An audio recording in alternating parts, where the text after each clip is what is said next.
Welcome to the Banker Lamp. Please enjoy the video. You start by collecting the original files and ensuring they won't be re-encoded. Save high-resolution PNG/hike images or MP4H. 264 videos with a high bitrate. This preserves detail. Once done, move originals into a single folder on your phone or computer so you can access them quickly. You should also confirm aspect ratio matches WhatsApp's preferred framing, typically 16:9 or square, to avoid forced cropping. Make sure backups exist in case you need to revert. You now prevent WhatsApp from applying its lossy pipeline by changing how you send the file. Instead of posting directly to status, upload the media as a document. That preserves the original bytes and avoids recompression. If the app blocks the extension, compress the file into ZIP or RAR and upload that document.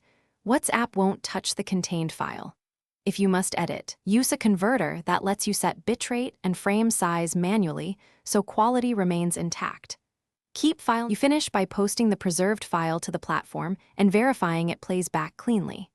After uploading, check the status on another device to confirm colors and sharpness survived. Sometimes WhatsApp displays previews differently. If you see degradation, make sure the resolution and bitrate meet your original settings and that the file extension wasn't altered.